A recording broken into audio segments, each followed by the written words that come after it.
अस्सलाम वालेकुम class. I hope आप सब अल्लाह के फजल करम से सेहत की बेहतरीन हालत में होंगे। आज हमारे एमएस एक्सेल का 4th लेक्चर है जिसके अंदर हम पेज लेआउट को देखेंगे। हमारे पास जो एक्सेल शीट होती है उसके अंदर जो पेज लेआउट होती है उसको देखना है हमने। कल हमने इंसर्ट टैब के अंदर एक चीज़ देखी थी जिसके अंदर हमने देखा था कि आपके पास ये ऑप्शन थे हमारे पास ये आउट टाइमलाइन के, और ये यहाँ पे आपके पास हेडर फोटो को देखा था। हेडर फोटो को जब हमने देखा था ना तो ये एक पेज फॉर्म में कन्वर्ट हो जाता है। ये देखिए मैं यहाँ पे एक न्यू शीट ओपन करके ना आपको दोबारा से चेक करवाता हूँ। तो यहाँ पे हम जब हेडर फुटर लगाते हैं ना तो हमें पता चल जाता है कि हमारी शीट का यहाँ तक पेज मतलब कि बन रहा है। ठीक है, A4 पेज साइज़ है, जो भी हम पेज का साइज़ है कि जब हम प्रिंट लेंगे ना, आप देखो ये जो सेल्स यहाँ पे आपको नज़र आ रहे हैं ना, ये आपके पास एक पेज है। ठीक है, इसके देखो साइड्स भी दिखा रहा है वो, और इधर से वो उसकी लेंथ विड्थ भी दिखा रहा है। ठीक है, ऊपर से हेडर भी दिखा रहा है। ठीक है, हेडर में ऐड करना चाहते हो और फुटर में भी चीज़ें जो आप ऐड करना चाहोगे नीचे हम जाएंगे तो ये फुटर ये एक पेज की आपके पास आएगी। ठीक है, एक पेज के अंदर आपके पास कितने सेल्स हैं, मीन के कितनी रोज़ हैं, कितने कॉलम्स हैं। कॉलम्स आपके पास आई तक है। आप यहाँ से थोड़ा सा इसको साइज़ को इस तरफ को बढ़ा भी सकते हो। ठीक है, ताकि पेज का जो बिल्कुल एक्यूरेट आ जाए।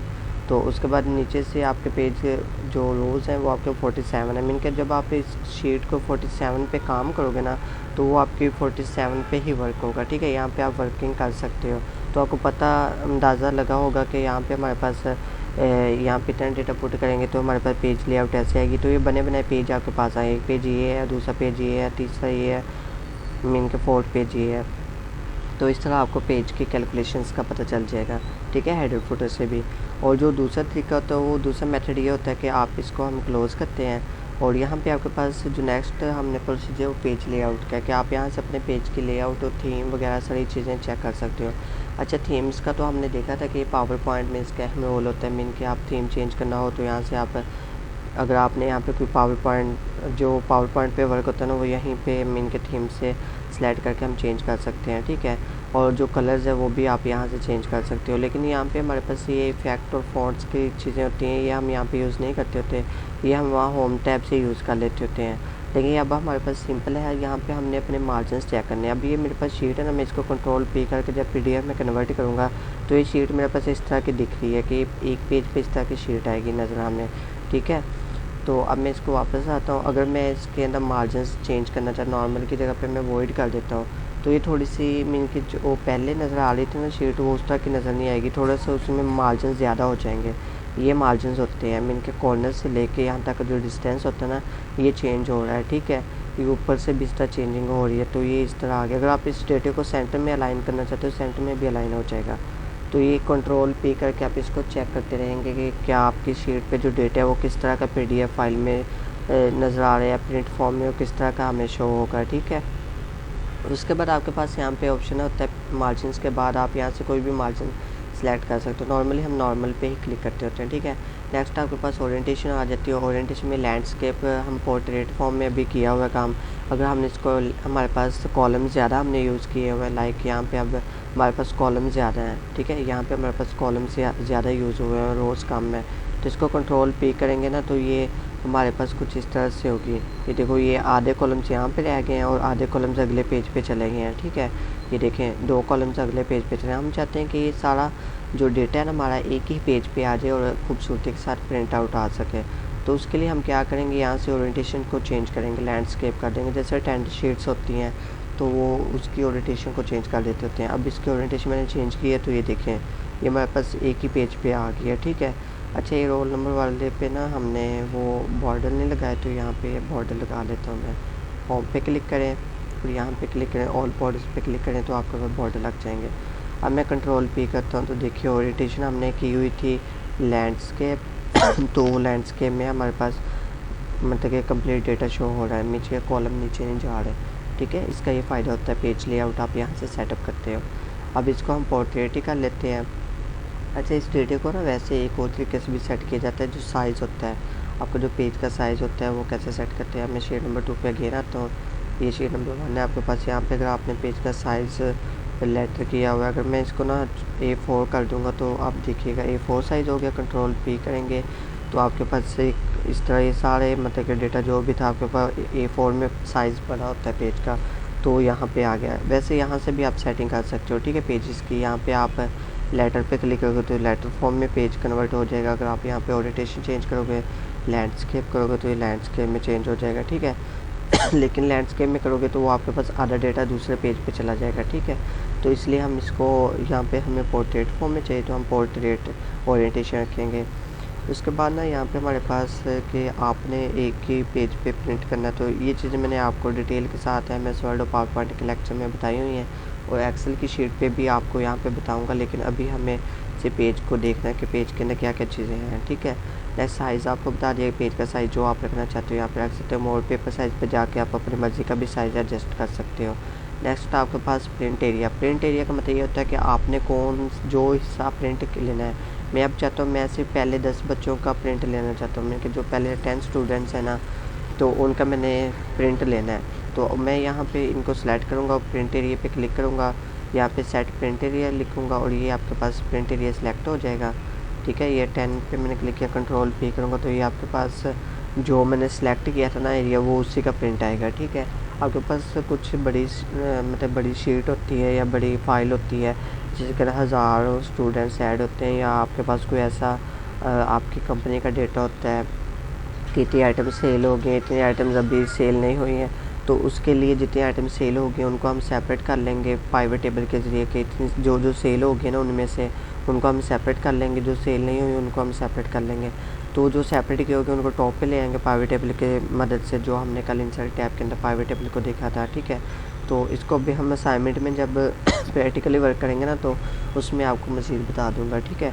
अभी हमने जितना डेटा हमने सेलेक्ट करना है वही आपके पास प्रिंट एरिया आ जाएगा। यहाँ से पहले आपने सेट प्रिंट एरिया पे क्लिक करना है, फिर आपने एरिया सेलेक्ट करना है, उसके बाद आपके पास प्रिंट आउट का एरिया, वो जो भी आप प्रिंट उसका लोगे डायरेक्ट वही आ जाएगा। अब देखो यहाँ से मैंने अनसेलेक्ट भी किया हुआ है तो ये फिर भी वही उतना एरिया आ रहा है। जब तक आप इसको क्लियर यहाँ पे नहीं करोगे ना तो तब तक ये आपके पास मतलब कि वो उतना ही आता रहेगा। अभी मैंने क्लियर किया तो देखो ये सारी फाइल आपके पास आ गई है प्रिंट वाली, ठीक है।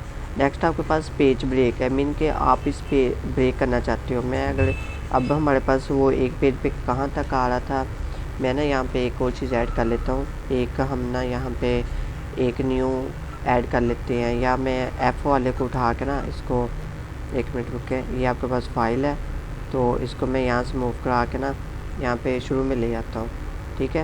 ये देखिए ये मैं शुरू में लेके आऊँगा, एक मिनट, कंट्रोल Z करूँगा तो यहाँ पे मैं इंसर्ट करना है, एक मैंने इंसर्ट करनी है तो कैसे करेंगे हम, यहाँ पे आपके पास ऑप्शन होता है इंसर्ट का, इंसर्ट पे आए और यहाँ पे आपके पास शीट ऐड वाला ऑप्शन होता है, होम पे होता है मेरे ख्याल से यहाँ पे, हाँ ये रहा, ठीक है। यहाँ से आपने इंसर्ट शीट कॉलम, आपने यहाँ पे कॉलम ऐड करना है तो यहाँ पे एक कॉलम ऐड हो गया, ठीक है।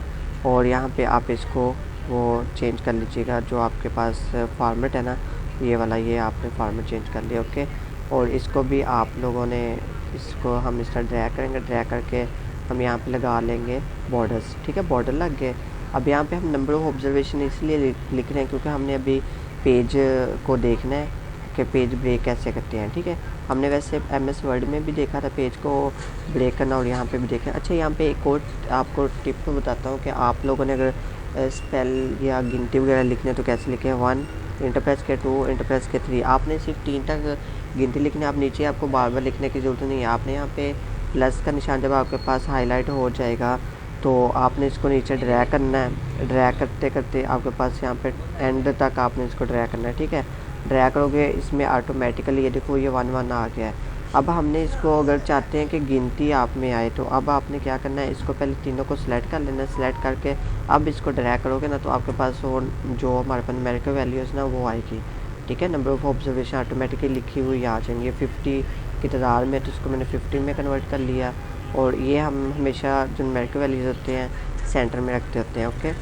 अब मैंने पेज को ब्रेक करना है। पेज को ब्रेक करने का क्या फ़ायदा होता है, हमें जो शीट जितनी चाहिए होती है हम उतनी ले लेते हैं, ठीक है। ये मैं यहाँ से इंसर्ट पेज ब्रेक पे क्लिक करूँगा तो अब जहाँ से मैंने पेज को ब्रेक करना है ना वो सेल मैंने सेलेक्ट कर लेना। अब मैंने यहाँ पे ये सेलेक्ट किया था, कंट्रोल P करूँगा, देखो यहाँ पे जो मैंने सेलेक्ट किया था ना वो उतना पेज ब्रेक हुआ है, बाकी सारे आपके पास जो डेटा है ना पेज नंबर 2 पे चला गया है, ठीक है। अब मैं दोबारा से इसको कंट्रोल C करता हूँ, पेज को ब्रेक ख़त्म किया मैंने, ये आपका पेज ब्रेक ख़त्म हो गया। अब मैं चाहता हूँ यहाँ से 20 से ब्रेक पेज करना है, मीन के यहाँ से मैंने पेज ब्रेक करना है इस रो से, तो यहाँ पे ब्रेक्स पे क्लिक करूँगा, इंसर्ट ब्रेक करूँगा तो आपके पास यहाँ पे आपका पेज ब्रेक हो जाएगा। तो कंट्रोल पी करके आप इसको चेक कर सकते हो, ठीक है। ये देखो ये 19 मतलब के स्टूडेंट्स आ गए हैं, ठीक है। हमने ये पेज नंबर ये 20 से किया था ना, ये 20 आपके पास यहाँ से हमने ब्रेक किया पेज को, ठीक है। जो ऊपर 19 है ना, 19 स्टूडेंट्स जितने भी थे, ये 19 का डेटा सारा आपके पास प्रिंट फॉर्म में आ जाएगा, ठीक है। इस तरह आप पेज को ब्रेक कर सकते हो, जितनी मर्जी लंबी लिस्ट हो, जहाँ जहाँ से अपने पेज को ब्रेक करना है वो आप कर सकते हो। ओके, मैं यहाँ से कंट्रोल जी करता हूँ और रीसेट ऑल पेज ब्रेक्स को ख़त्म कर रहा हूँ। नेक्स्ट आपके पास बैकग्राउंड आ जाता है। अगर आपने यहाँ पे बैकग्राउंड लगाना, आपके फाइल है, आप अपनी फ़ाइल के बैकग्राउंड, वो जो आपको सेल नज़र आ रहे हैं उसके बैकग्राउंड में कोई पिक्चर लगानी है या लोगो लगाना है, वो आप कोई भी चीज़ यहाँ पे लगा सकते हो, ठीक है।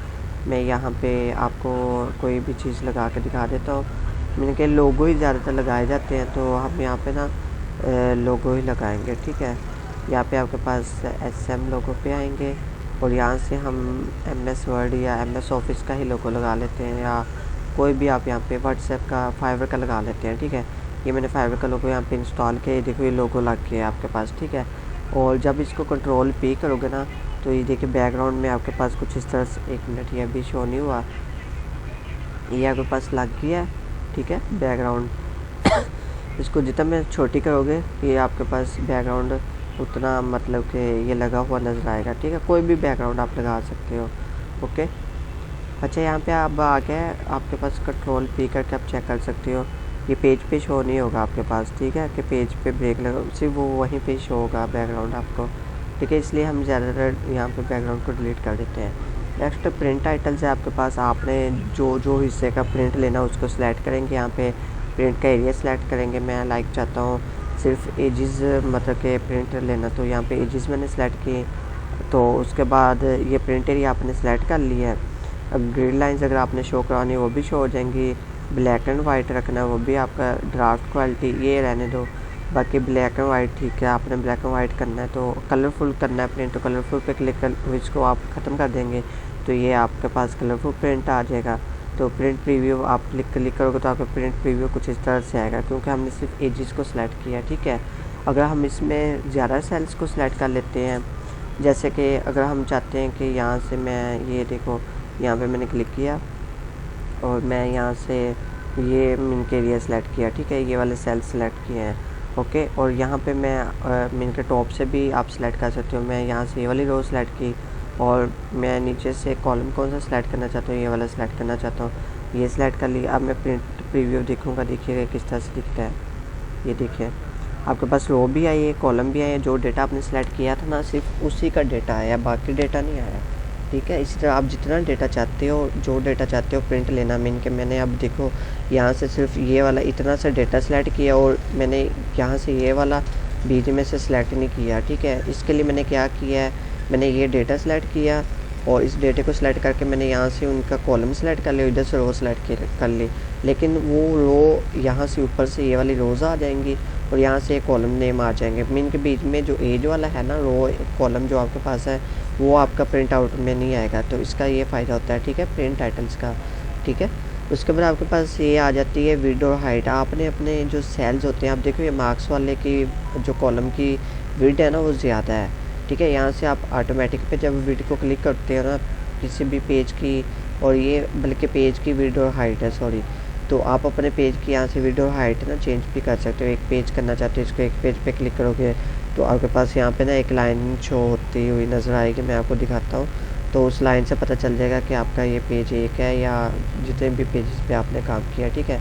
ये आप यहाँ से हाइट्स वगैरह सेट कर सकते हो, स्केलिंग भी कर सकते हो, 100% करनी है, 0 ये आपने कम करनी है स्केल, ये स्केल कर सकते हो।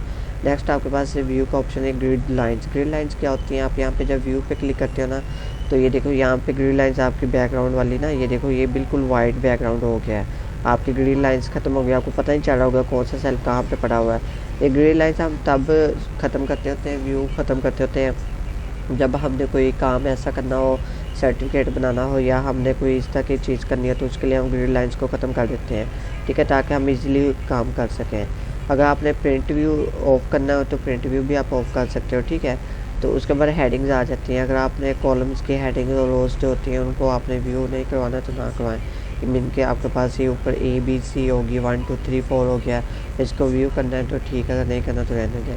प्रिंट फॉर्म में अगर आपने इनको शो करवाना कि प्रिंट फॉर्म में भी शो हो तो वो प्रिंट फॉर्म में भी आपके पास शो होंगी हेडिंग्स, ठीक है। नेक्स्ट आपके पास आ जाता है कि आपने कोई भी डेटा है, लाइक ये वाला डेटा है, इसको मैंने फॉरवर्ड लेके जाना है तो ब्रिंक फॉरवर्ड करूँगा तो ये फॉरवर्ड पे आ जाएगा। तो ये हमारे पास उसके लिए होता है कि शेप्स वगैरह या हमने यूज़ किए उनको हम उसके लिए यूज़ करते हैं, ठीक है। कि एक शेप आपने यहाँ पे इंसर्ट टैब पे क्लिक की ना, यहाँ पे मैं शेप्स लगाता हूँ, 2 शेप्स मैं फॉर एग्जांपल लगा लेता हूँ। एक मैंने ये लगाई शेप यहाँ पे, ठीक है, और एक मैं यहाँ पे और कोई लगा लेता हूँ। ओके, Ctrl+C करके Ctrl+V कर लिए करें ताकि अगर 2 शेप्स आ गए हैं और एक शेप का कलर मैंने ये कर दिया। अब मैंने इस शेप को बैकवर्ड करना है तो यहाँ फॉर्मेट से भी आप कर सकते हो इसको बैकवर्ड, ठीक है। ये देखो मैं सेंड टू बैकवर्ड करूँगा तो नीचे चली जाएगी। और पेज लेआउट से भी आप इसको सेटअप कर सकते हो, ठीक है। सेंड ब्रिंक फॉरवर्ड करूँगा तो आपके पास टॉप पे आ जाएगी, ठीक है। ये आपके पास होती है तो आप यहाँ से शेप्स वगैरह को ठीक मीन के चेंजिंग वगैरह कर सकते हो। सिलेक्शन पैन में आपको बताया हुआ कि आप अपने जो भी आपने यहाँ पे एरिया वगैरह लेयर्स वगैरह बनाई होंगी या सैम्पल्स वगैरह ऐड किए हैं या कोई भी चीज़ ऐड की है, शेप्स ऐड की हैं तो डॉक्यूमेंट में, तो वो यहाँ से आपके पास एक सिलेक्शन लेयर्स पैनल ओपन हो जाएगा। तो यहाँ पे सिलेक्ट करके आप लेयर्स को देख सकते हो। अलाइनमेंट में होता है कि आप अपने ये फॉर एग्जाम्पल मेरे पास डेटा मैं यहाँ पे इसको अलाइन करना चाहता हूँ तो यहाँ से ये अलाइन नहीं होगा। यहाँ पे सिर्फ शेप्स वगैरह या पिक्स वगैरह या आपके जो डेटा होता है वाटर मार्क होते हैं या लोगो वगैरह होते हैं उसके लिए अलाइनमेंट के लिए हम चीज़ें यूज़ करते हैं, ठीक है। किसी 2 शेप्स को ग्रुप करना हो या उसके लिए होता है रोटेशन देनी हो तो रोटेशन हो जाएगी, ठीक है। पेज लेआउट था। और ओके, अब हम नेक्स्ट देखते हैं फार्मूलाज को सीखते हैं। ओके क्लास, अब हमने ना फार्मूलाज जो होते हैं हमने सिर्फ पहले 10 फार्मूलाज को देखना है, जिसके अंदर जो पहला फार्मूला आ रहा है ना हम यहाँ पे लिख लेते हैं सम का फार्मूला, बल्कि मैं यहाँ पे नहीं, हम यहाँ पे फार्मूलाज लगाते हैं। सबसे पहले कल हमने देखा था सम का और मल्टीप्लिकेशन का, आज हम उससे आगे देखेंगे, ठीक है। फार्मूलाज जो होते हैं ना ये बड़े इंपॉर्टेंट होते हैं, तो ये मैं ना बल्कि इसको शीट नंबर 2 पे आपको सिखाता हूँ, यहाँ पे नहीं, ये आपके पास शीट नंबर 1 पे है, बल्कि यहाँ पे हम लिख लेते हैं फार्मूलाज कुछ और उन फार्मूलाज को हम देखेंगे। ओके क्लास, यहाँ तक अगर किसी का कोई भी क्वेश्चन है तो आप पूछ सकते हो, जल्दी करें अगर किसी का कोई क्वेश्चन है तो इनकॉल मैसेज में पूछें, अदरवाइज़ आप लोग मुझे वो बता दें क्या उसको कहते हैं, हैंड रेज कर दीजिए, ठीक है, अगर किसी का कोई भी क्वेश्चन नहीं है तो। असाइनमेंट का मैं आपको बताऊँगा, बल्कि मैं अभी आपको असाइनमेंट का बता देता हूँ ताकि फिर हम फार्मूलाज को तक एंड पे कर लें, ठीक है। अभी असाइनमेंट देख लें फिर, क्योंकि एंड पे के बच्चे क्लास छोड़ जाते हैं तो फिर असाइनमेंट रह जाती होती है, तो इसलिए मैं अभी आपको असाइनमेंट का बताने लगा हूँ। नेक्स्ट आपके पास हमने फार्मूलाज को देखना है। पहले सबसे पहले हमारे पास जो फार्मूला आता है यहाँ पे मैं आपको एक्सेल हम ओपन कर लेते हैं। ये एक्सेल शीट मैंने ओपन की। कल मैंने आपको ना सम का फार्मूला बताया था, अगर आप में से किसी को सम का फार्मूला पता है तो वो मुझे ना काइंडली लिखवाए जल्दी से। आसपा आप लिखवाएं सम का फार्मूला क्या है, जल्दी बताएं। SUM सम, नेक्स्ट क्या लिखेंगे,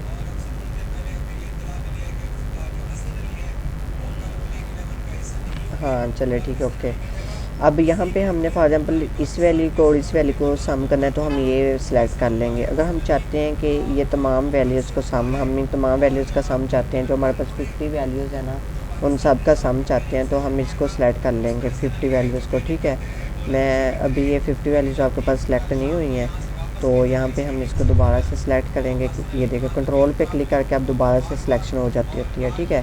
अगर आपसे कर्सर ना हो, शिफ्ट पे क्लिक करें, इसको अंडर क्लिक करें, इंटर प्रेस करेंगे, आपके पास सम आ जाएगा। यहाँ पे आपने लिख लेना है कि ये सम का फार्मूला है। ओके क्लास, 1 मिनट वेट कीजिएगा। ओके चले ठीक है। अब नेक्स्ट हम इस तरह करते हैं, सम का फार्मूला हमने लगा लिया है। अब नेक्स्ट हमने लगाना है डिफरेंस का, मीन के हमारे पास डिफरेंस हमने किसी 2 चीज़ों का लेना हो तो उसका क्या फार्मूला होगा, ठीक है। नेक्स्ट हम डिफरेंस का लगा लेते हैं फार्मूला। ये मैंने डिफरेंस पे क्लिक किया, यहाँ से हम थोड़ा सा ना ये क्या कहते हैं इसको, ये जो हमारा कॉलम्स है इसको मैं सिलेक्ट किया, यहाँ से सिलेक्ट करके इसकी मैं थोड़ी सी वीडियो इंक्रीज़ कर रहा हूँ, ठीक है। और ये सेल हमारे पास जो 2 सेल्स है ना इनको मैं मूव करा रहा हूँ थोड़ा सा, नेक्स्ट मीन के मूव करा लेता हूँ यहाँ पे। 1 मिनट, इसको हम यहाँ पे क्लिक करेंगे, यहाँ पे मैंने इसको मूव करा लिया और यहाँ पे मैं इनको हाईलाइट कर लेता हूँ आप इंसर्ट टैब पे आएँ, होम टैब पे आएंगे तो यहाँ पे आपके पास ऑप्शंस हैं स्टाइल के। स्टाइल यहाँ पे आप कोई भी लगा सकते हो, ठीक है। मैं यहाँ पे ये ब्लू स्टाइल लगा रहा हूँ, ठीक है। और इनको कंट्रोल भी करके बोल्ड कर देता हूँ ताकि बोल्ड रहे हमारे पास। ये भी बोल्ड हो गया और ये भी। अब यहाँ पे हमने सामने निकाल लिया। अब हमने डिफरेंस का फार्मूला कैसे लगाना है, आपने इक्वल पे क्लिक करना है। इक्वल पे क्लिक करके आपने यहाँ पे डिफरेंस का फार्मूला ये होता है कि आपने यहाँ पे वो सेल पहले सेलेक्ट करना है जिसका हमने डिफरेंस लेना है, दो सेल्स का। डिफरेंस हमेशा दो चीज़ों के दरमियान होता है कि बड़ी वैल्यू में से छोटी वैल्यू को माइनस करना है। इसमें से हमने माइनस करनी है, ये वैल्यू पहले सेलेक्ट करनी है, ठीक है। इस सेल को सिलेक्ट करना है, फिर आपने माइनस डालना है। ये देखो मैं यहाँ पे माइनस डाला और अब मैं यहाँ पे दूसरी वैल्यू को सिलेक्ट करता हूँ और यहाँ पे इंटर प्रेस करता हूँ तो देखो ये माइनस हो गई है। अब देखिएगा यहाँ पे हमने जो ये माइनस की है ना, अब मैं यहाँ पे वैल्यू जैसे चेंज करूँगा ना, लाइक मैं यहाँ पे देखो 5 to 5 लिखता हूँ, इंटर प्रेस करूँगा तो देखो यहाँ पे वैल्यू आपके पास ऑटोमेटिकली चेंज हो गई है। अब यहाँ पे भी वैल्यू ऑटोमेटिकली चेंज हो गई। हमने इनका सम लिया था, ये देखिए मैं यहाँ पे 877 करता हूँ तो देखिए इंटर प्रेस किया, ये भी वैल्यू चेंज हुई, ये भी चेंज हुई। तो ये तो टोटल सम था। यहाँ पे आप कोई भी वैल्यू चेंज करोगे ना, मैं इस पर 0 करूँगा, इंटर प्रेस करूँगा, देखो ये यहाँ पे ऑटोमेटिकली सम आपका चेंज हो रहा है, ठीक है। ये फार्मूला क्योंकि लगा हुआ है। अब यहाँ पे हम मल्टीप्लिकेशन का लगा लेते हैं। मैं यहाँ पे मल्टीप्लिकेशन का भी आसान सा है, ठीक है। हम मल्टीप्लिकेशन का लगाते हैं।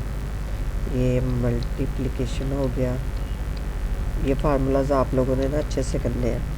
ये मल्टीप्लिकेशन का कैसे होगा, सिंपल इक्वल पहले क्लिक करेंगे। इक्वल प्रेस करने के बाद आप जिस चीज़ को मल्टीप्लाई करना चाहते हो, दो वैल्यूज़ को, लाइक मैं यहाँ पे मल्टीप्लिकेशन मैं इसको और इसको मल्टीप्लाई करना चाहता हूँ तो मैं यहाँ पे मल्टीप्लाई का क्लिक करूँगा। यहाँ पे आपके पास कीबोर्ड के ऊपर मल्टीप्लिकेशन का निशान होता है, मल्टीप्लाई का लगाया। उसके बाद मैंने ये सेल सेलेक्ट किया और यहाँ पे मैंने यहाँ पे मैं मतलब फार्मूला नहीं लगाना चाहता। पहले यहाँ पे लगा लेते हैं, इंटर प्रेस किया, ये आपका फार्मूला लग गया, ठीक है। और इस फार्मूले को मैंने कॉपी किया और मैं यहाँ पे लगा लेता हूँ, ठीक है। यहाँ पे 1 मिनट रुक के, कॉपी तो हो गया था हमारे पास। यहाँ पे हमने ये फार्मूला लगाना है, ओके। फार्मूला लग गया। फार्मूला लगने के बाद मैं चाहता हूँ ये तमाम सब का ना मल्टीप्लिकेशन आ जाए तो यहाँ पे इसको ड्रैग करूँगा, देखो ये सारी मल्टीप्लिकेशन आ गई है। यहाँ पे मैं 12 को चेंज करता हूँ, यहाँ पे मैं सिर्फ 5 कर दूँगा तो देखिएगा यहाँ पे आपका वैल्यू ऑटोमेटिकली 60 हो गई है, ठीक है। ये मतलब कि मल्टीप्लिकेशन का मतलब ई और एफ़ के दरमियान जितनी भी वैल्यूज़ होंगी ना, ई और एफ़ के दरमियान हमने मल्टीप्लिकेशन की है, ठीक है। इसको हम डिलीट करेंगे तो ये आपके पास डिलीट हो जाएगा सेल और यहाँ पे आपके पास कंट्रोल भी करें और ये आपके पास मल्टीप्लिकेशन का फार्मूला है, ठीक है। नेक्स्ट डिवीजन का, कि डिवीजन आपने कैसे लगानी है, किसी भी दो चीज़ों की डिवीजन करनी हो आप वो कैसे करेंगे, ठीक है। तो डिवीजन का बिल्कुल सिंपल फार्मूला है। ये आप यहाँ पे इक्वल का क्लिक करेंगे। मैं चाहता हूँ 18 को 956 पे पहले हमने बड़ी वैल्यू रखनी है, ठीक है। ये बड़ी वैल्यू ये है और छोटी वैल्यू हमने यहाँ पे 5 रख दी। 56 पे मैं डिवाइड करता हूँ, ठीक है। यहाँ पे डिवाइड और 56 पे क्लिक किया और इंटर प्रेस किया तो ये आपके पास आ गया, ठीक है। और इसी को हम परसेंटेज में अगर कन्वर्ट करना है, परसेंटेज पे क्लिक करेंगे तो ये ऑटोमेटिकली आपका परसेंटेज में कन्वर्ट हो जाएगा। लेकिन यहाँ पे हमारे पास परसेंटेज में हम इसको कन्वर्ट अभी नहीं करना चाहते, सो हम इसको परसेंटेज से हटा देंगे, ठीक है। मैं इसको कंट्रोल C करूँगा तो ये आपके पास ख़त्म हो गया। यहाँ पे देखिए ये पॉइंट्स जो है ना ज़्यादा वैल्यूज़ तक आ रहा है तो आप इसको सेलेक्ट करके यहाँ से पॉइंट्स को कम कर सकते हो, ठीक है। ये देखो मैं सिर्फ 2 वैल्यूज़ तक पॉइंट्स चाहता हूँ तो 2 वैल्यूज़ तक हो जाएगा। अब नेक्स्ट आपके पास आ जाता है मैक्सिमम का फार्मूला। मीन के आपके पास एक बहुत ज़्यादा डेटा होता है जिसके अंदर हमने बहुत ज़्यादा मतलब कि डेटा होने की वजह से ना हमें पता नहीं होता कि इसमें सबसे हाईएस्ट मार्क्स किसके आए हैं। लाइक यहाँ पे फॉर एग्जाम्पल हमारे पास था ना, ये शीट नंबर 2 पे, शीट नंबर 3 पे हमने अगर यहाँ पे लगाना हो, शीट नंबर 3 पे लगाते हैं कि ये आपके पास शीट है, यहाँ पे हाईएस्ट मार्क्स किसके हैं हमें नहीं पता। ये एक छोटी सी शीट थी तो हमने यहाँ पे मैक्सिमम मार्क्स जिसके हैं ना तो वो हमने निकालने, तो कैसे निकालेंगे, तो उसके लिए बिल्कुल सिंपल सा आसान सा आपके पास फार्मूला है। सम का फार्मूला ना एक और भी होता है मल्टीप्लिकेशन का ना, वो भी मैं आपको बताता हूँ। प्रोडक्ट उससे बोलते हैं, ठीक है। प्रोडक्ट लेते हैं।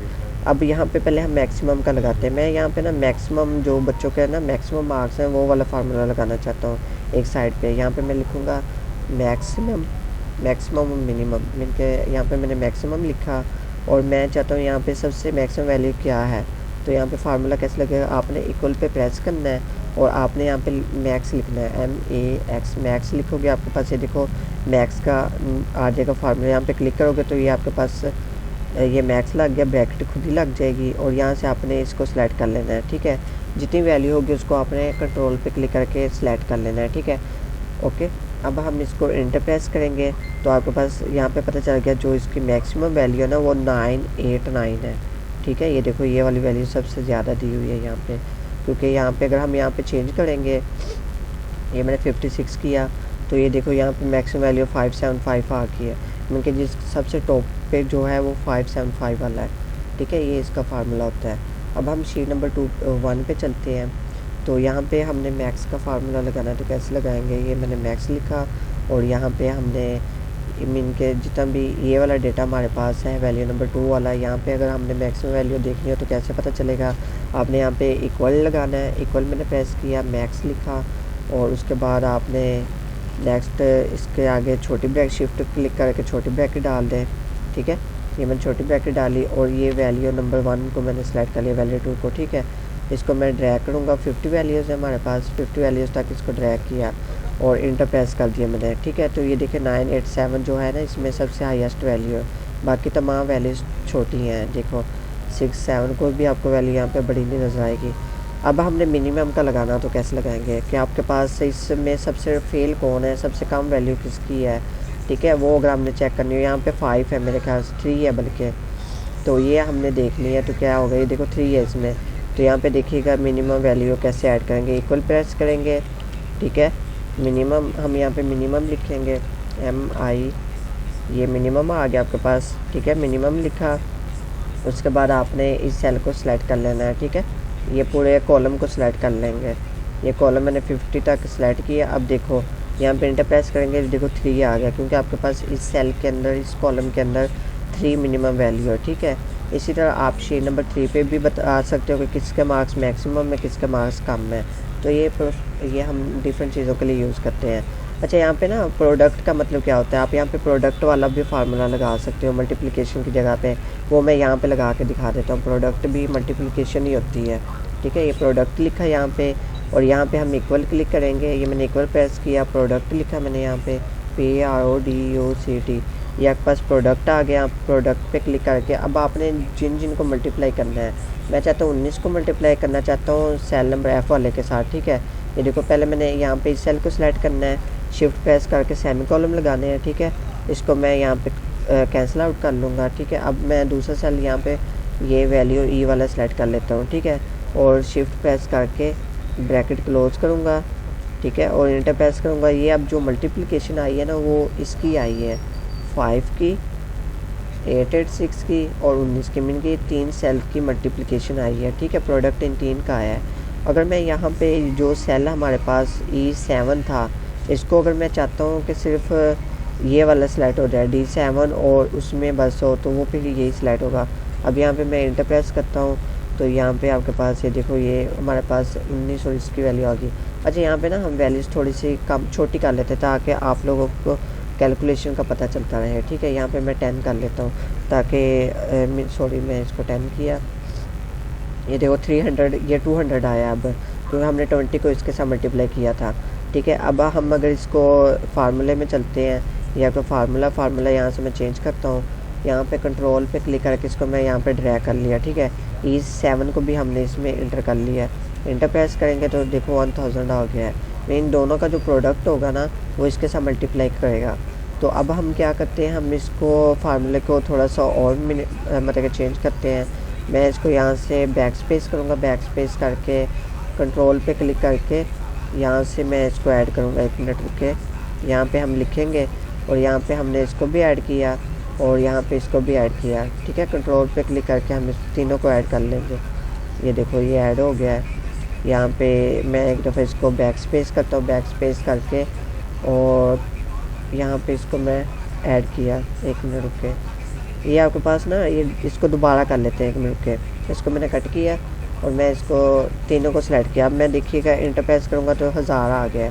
20 ने पहले 10 के साथ मल्टीप्लाई किया, वो 200 है, 200 ने 5 के साथ मल्टीप्लाई किया, वो 1000 आ गया। ये था आपके पास प्रोडक्ट का फार्मूला। अब नेक्स्ट आपके पास एवरेज क्या होती है, मीन कि आपके पास कोई भी किसी चीज़ की हमने एवरेज निकालनी हो कि आपके पास एवरेज मार्क्स कितने, एवरेज वैल्यूज़ कितनी है, इसमें देखो ना अब ये एजेस है आपके पास, हम एज निकालते हैं कि एवरेज कितनी एज है, मतलब 50 स्टूडेंट हैं, इनकी इनमें से सबसे एवरेज एज क्या होती है। ठीक है, अब यहाँ पे हम फार्मूला लगाएंगे, यहाँ पे इक्वल प्रेस किया, एवरेज लिखा, AVERAG एवरेज लिखेंगे, एवरेज नहीं लिखना, एवरेज लिखने वो भी मैं बताता हूँ क्या चीज़ होती है। अब यहाँ से आपने ये कॉलम सेलेक्ट कर लेना है। ठीक है, अगर आपको ऐसे ज़्यादा बड़ी शीट हो ना तो आपको एंड वाली और पहले कॉलम का आपको पता होना चाहिए, सेल का, तो पोजीशन का पता होना चाहिए, फिर वो आप यहाँ पे लिख के भी कर सकते हो। इंटर प्रेस करूँगा, देखो यहाँ पे इनकी जो एवरेज निकल रही है ना, एवरेज क्या होती है, मैंने कि इन सब का सम और टोटल नंबर ऑफ द आर पे डिवाइड करना। ठीक है, तो हम इसको क्या करते होते हैं, इन सब का सम लेके, ये देखो मैं इन सब को ना, इनका सब का यहाँ पे सम लेता हूँ, यहाँ पे हम इक्वल लिखते हैं, मैं यहाँ पे लिखता हूँ इक्वल, और मैं इन सब का सम लूँगा, सम लेके हम वो एवरेज अपने फार्मूले से भी निकाल सकते हैं। ठीक है, यहाँ पे मैंने एवरेज लेनी है, अब हमें C2 चाहिए, C2 मैंने लिखा, उसके बाद मैंने सेमी कॉलम लगाया और हमारे पास C51 है। ठीक है, ये मैंने सेल्स की लोकेशंस लिखी हैं। ओके क्लास, अब मैं इंटर प्रेस करूँगा, ये आपके पास टोटल सम आ गया है, टोटल तादाद आपके पास कितनी है। अब ये इस सेल को मैं 50 पे डिवाइड करूँगा, यहाँ पे मैं लिखूँगा इक्वल, मीन के यहाँ पे हम एवरेज लगा रहे हैं। एवरेज क्या होती है, मैं नंबर ऑफ तादाद ओवर टोटल, मैंने यही होती है। अब यहाँ पे मैं, यहाँ पे जो आपके पास ये वाला सेल था, इसको मैंने सेलेक्ट किया, डिवाइड मैंने 50 पे किया। ठीक है, मैं यहाँ पे 50 लिख दूँगा और इंटर प्रेस करूँगा, ये आपके पास देखो एवरेज आ गई है। मैंने कहा टोटल नंबर ऑफ स्टूडेंट्स या टोटल जो आपके पास वैल्यूज़ होती है ना, वो तमाम वैल्यूज़ को आपने कम कर लेना है। ठीक है, अच्छा क्लास आपको शो नहीं हो रही है, मीन के स्क्रीन शेयर नहीं हो रही, तो मुझे बताएं तो सही, ठीक है, मोटिवेट कीजिए। अब नेक्स्ट आपके पास ये एवरेज का हमने फार्मूला लगा लिया। अब नेक्स्ट आपके पास कौन सा फार्मूला रह गया है, मैक्सिमम भी हो गया, मिनिमम भी हो गया है, कुछ वैल्यूज़ ऐसी होती हैं।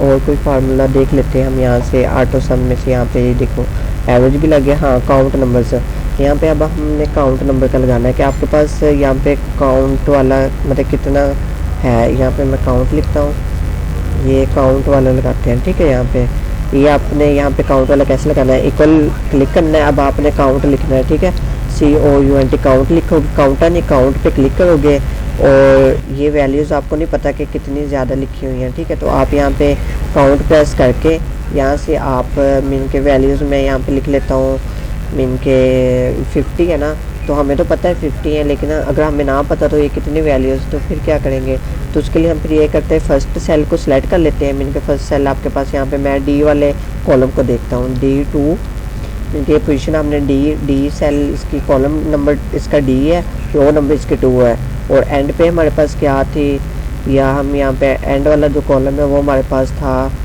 एंड वाला कॉलम हमारे पास D51 है। ठीक है, एंड वाला कॉलम जो है ये मैंने इंटर प्रेस किया, ये देखो इसमें हमारे पास काउंट आ गए हैं, काउंट होके 50 है मतलब वैल्यूज़।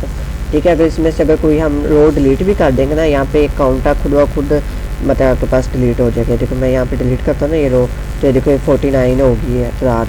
ठीक है, अगर मैं कंट्रोल G करता हूँ तो 50 हो जाएगी काउंट की। उसके बाद आपके पास नेक्स्ट एक फॉर मैक्सिमम मिनिमम का भी हो गया, बाकी मोर फंक्शंस आपके पास हैं, वो भी आपको इंशाल्लाह आज के लिए इतना काफ़ी है। बाकी इंशाल्लाह हम नेक्स्ट फार्मूलाज़ को देखेंगे, वैलिडेशन भी अभी हमने करनी देखनी है, डेटा ये फार्मूलाज़ को कल, और डेटा वैलिडेशन हम यहाँ पे आपके पास है, तो डेटा वैलिडेशन करनी सीखेंगे। ठीक है, कि डेटे को वैलिडेशन कैसे करते हैं। ओके, आज की क्लास यहाँ पे ख़त्म करते हैं। ओके, अल्लाह हाफिज़।